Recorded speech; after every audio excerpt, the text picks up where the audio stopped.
Hello guys, তো সবাই কেমন আছো? আশা করছি সবাই ভালো আছো। আমিও খুব ভালো আছি। তো আজকে বিকেলবেলা বার হয়ে গেলাম মৌখালি যাবো বলে। তো আমরা প্রত্যেক দিনই মৌখালি যাই এবং মৌখালি যেতে আমাদের খুবই ভালো লাগে।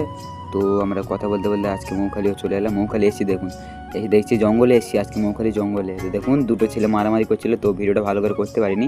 তো যতটুকু করতে পারি ততটুকু দেখালাম আপনাদেরকে। তো মৌখালি জঙ্গলে কে কে এসেছিলে বলবে আমাকে। বীরজিতে তো সবাই এসছো। মৌখালি জঙ্গলে কে কে এসেছিলে আমাকে কমেন্ট করে বলবে। গাইস, মৌখালি ব্রিজের ভিউটা দেখো নিচে থেকে কত সুন্দর লাগছে দেখতে। মনে হচ্ছে আকাশে হাত বাড়ালে আকাশ ছোঁয়া যাবে। দেখুন কত সুন্দর লাগছে, আকাশ এবং ব্রিজ একসাথে দেখাচ্ছে পুরো। তারপরে চলে এলাম মৌখালি ব্রিজের উপরে এসে দুটো ভুট্টা খেয়ে নিলাম এবং ভুট্টা খেতে খেতে ভিডিও করছিলাম আর বন্ধুকে বলছিলাম আয় ক্যামেরার সামনে। সে চলে গেল। তো তারপরে চলে এলাম আমরা পুড়িয়াভাঙা বাজারে এসে ফুচকা খেয়ে নিলাম। ফুচকা খাওয়ার পর আমরা ঘরে যাব। তো ঘরে এসে দেখছি ঘরে চাউমিন রেখে দিয়েছে, তো চাউমিনও খেয়ে নিলাম। চাউমিন খেতে খেতে ভিডিও করলাম এবং এই ব্লগটা আজ পর্যন্ত এখানে শেষ করছি। দেখা হবে নেক্সট ব্লগে।